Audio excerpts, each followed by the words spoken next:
Iranian state TV claims that their forces seized a foreign oil tanker with 12 crew members who they accuse of smuggling oil. The U.S. is reportedly getting ready to send 500 troops to Saudi Arabia in a new show of force. And Iran's foreign minister said today his country was a few minutes away from war with the United States last month over the prior drone incident. Here now, General Jack Keane, chairman of the Institute for the Study of War and a Fox News senior strategic analyst.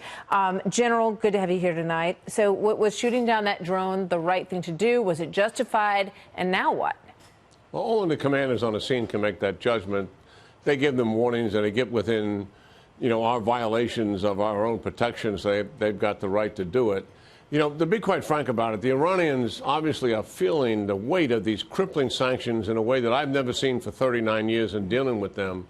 And their response, as much as they're determined and used to be somewhat disciplined, I find them incredibly inept in terms of what they're doing. I mean, it starts with the tankers. They sabotaged 6 of them, and we caught them with indisputable evidence on all of them. And it absolutely backfired in their face. They had a tactical command to shoot down an American drone without the authorization of their leaders, claimed it was in their airspace but couldn't prove it. Our president didn't respond to it, and we wind up on a moral high ground, and the Iranians lose face over it. They're trying to retaliate against the Brits for taking a tanker away from them for good reason, violating sanctions, and they get humiliated by the Brits with a warship in the area. And it's a stunning, embarrassing humiliation. Sharif is in New York City, and he's talking to people about, I'm willing to put ballistic missiles on the table as a negotiating tool.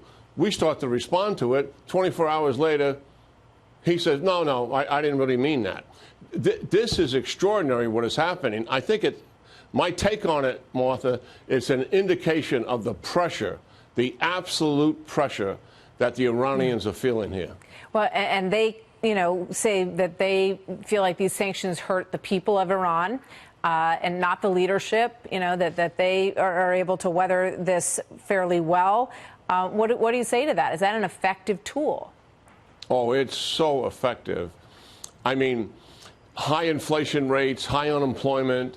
Yes, it's affecting the people. Food shortages, power outages, growing civil unrest. They blame the regime. They're not blaming America for what has taken place. The leadership in Iran is back on their heels, literally, for the first time that I have ever seen. And what we need to do is not overreact, be patient, because the strategy we have in place is working. And we don't need to go up the ladder of escalation with the Iranians in a way that they would love to take us there. We have to be careful about what we're doing. Our strategy, our offensive strategy is working, and don't fall into a provocation trap that they're setting for us. We'll see what comes next. General Jack Keane, always good to see you, sir. Thank you very much. Yeah, good talking to you, Martha. You too.